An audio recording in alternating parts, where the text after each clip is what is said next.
दोस्तों, दिनाक्षी short hand में आपका स्वागत है।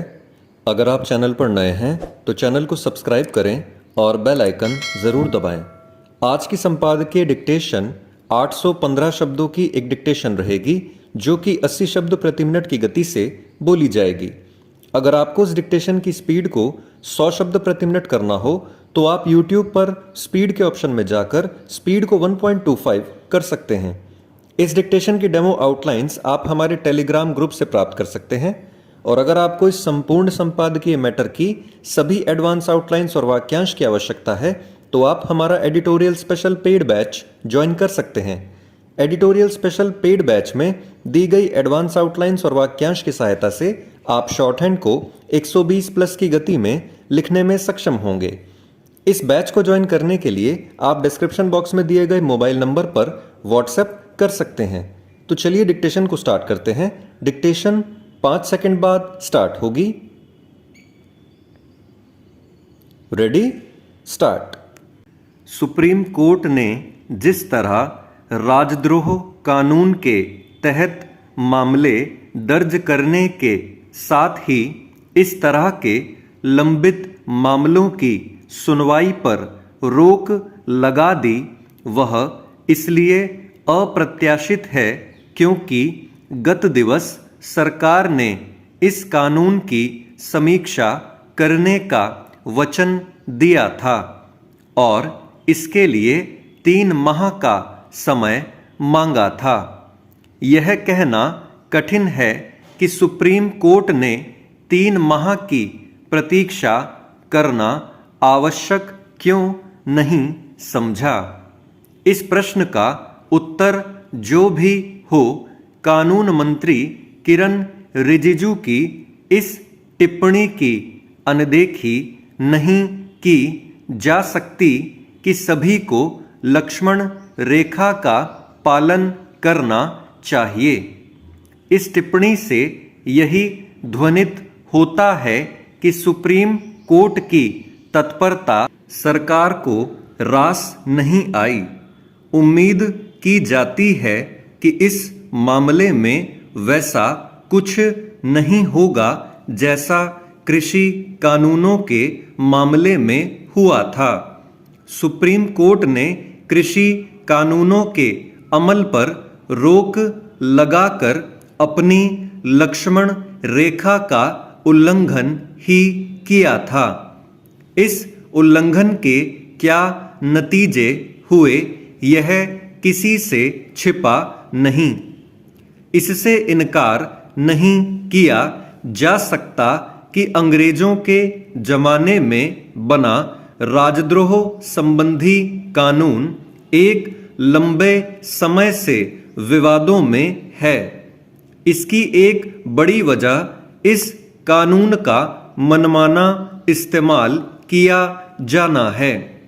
सुप्रीम कोर्ट में सुनवाई के दौरान अटॉर्नी जनरल ने भी यह स्वीकार किया कि इस कानून के दुरुपयोग के मामले सामने आए हैं।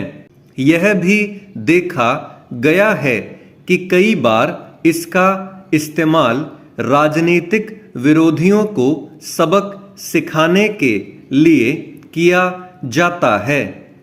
इसी के साथ तथ्य यह भी है कि ऐसा कोई कानून नहीं जिसका दुरुपयोग न हो सकता हो।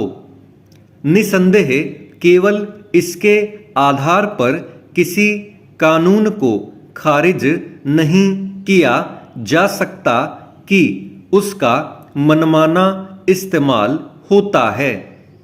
इसके बावजूद यह भी सही है कि जिन कानूनों का बड़े पैमाने पर दुरुपयोग होता हो उनकी समीक्षा की जानी चाहिए। समीक्षा केवल संबंधित कानून को खत्म करने के इरादे से नहीं बल्कि इस उद्देश्य से भी होनी चाहिए कि क्या उसमें ऐसे कोई संशोधन किए जा सकते हैं जिससे उसका दुरुपयोग थमे। और उस कानून के उद्देश्य की वास्तव में पूर्ति हो। पता नहीं राजद्रोह कानून की समीक्षा करते हुए सरकार किस नतीजे पर पहुंचेगी और फिर सुप्रीम कोर्ट क्या दृष्टिकोण अपनाएगा। लेकिन इससे इनकार नहीं कि राजद्रोह की राह पर चलने वालों के मन में कानून का भय होना ही चाहिए। जैसे यह सही है कि इस कानून का दुरुपयोग होता है, वैसे ही यह भी कि कुछ तत्वों की गतिविधियां राजद्रोह के दायरे में आती हैं। सरकार और सुप्रीम कोर्ट को ऐसा कुछ नहीं करना चाहिए जिससे ऐसे तत्वों का दुस्साहस बढ़े। चेंज। उत्तराखंड में 4 यात्रा शुरू होते ही जो उत्साह श्रद्धालुओं में देखने को मिल रहा है, उससे पड़ावों पर रौनक है तो कारोबारियों के चेहरे भी खिल गए हैं। यह अलग बात है कि इससे सरकार की चुनौती भी बढ़ी है। अभी यात्रा को आरंभ हुए 1 सप्ताह ही बीता है और चारों धाम में 2 लाख से ज्यादा श्रद्धालु दर्शन कर चुके हैं। स्थिति यह है कि धामों में जून तक के लिए होटलों में अग्रिम बुकिंग हो चुकी है। 10 लाख से अधिक श्रद्धालु पंजीकरण करा चुके हैं। केदारनाथ में स्थिति यह है कि यात्रियों को प्रमुख पड़ाव सोनप्रयाग में रोकना पड़ रहा है। हालात को देखते हुए यमुनोत्री धाम में दर्शन के लिए वन वे व्यवस्था लागू की गई है। हालांकि यात्रा से पहले ही सरकार को अनुमान था कि इस बार श्रद्धालुओं की संख्या में भारी वृद्धि हो सकती है। इसे लेकर लगातार बैठकों के दौर चले और दावा किया गया कि व्यवस्थाएं पूरी हैं। लेकिन अब धरातल पर नजर आ रहा है कि ये इंतजाम नाकाफी साबित हो रहे हैं। यही वजह है कि सरकार केदारनाथ और यमुनोत्री धाम में यात्रियों की संख्या नियंत्रित करने की तैयारी कर रही है। इसके तहत केदारनाथ में प्रतिदिन 15,000 तो यमुनोत्री में 7,000 यात्री दर्शन करेंगे। दरअसल समूचे परिदृश्य पर गौर करके देखें तो इसके लिए काफी हद तक तंत्र की खामियां भी जिम्मेदार हैं। धामों में श्रद्धालुओं को असुविधा न हो, इसके लिए आवश्यक है कि क्षमता के अनुकूल ही यात्री वहां भेजे जाएं। पंजीकरण के दौरान दी गई तिथि के आधार पर ही यात्रियों को धामों में भेजा जाना चाहिए। लेकिन हालात से ऐसा प्रतीत हो रहा है कि व्यवस्था का पूरी तरह से पालन नहीं किया जा रहा। धामों में भी व्यवस्थाओं को लेकर हीला हवाली दिखाई दे रही है।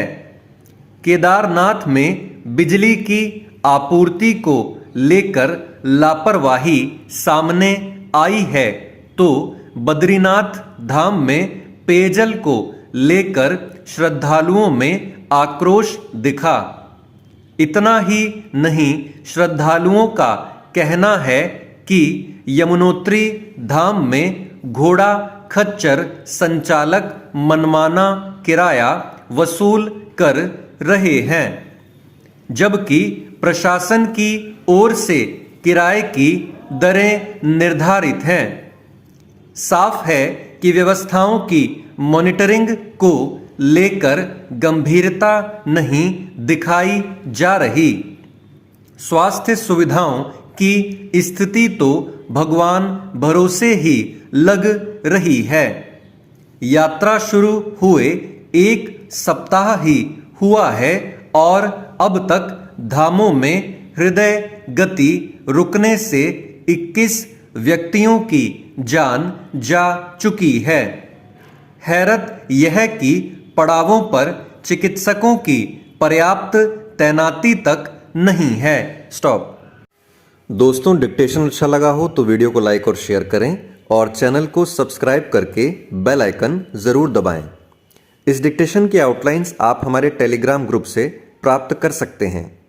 तो चलिए अब आपसे अगली वीडियो में मुलाकात होगी। तब तक के लिए धन्यवाद।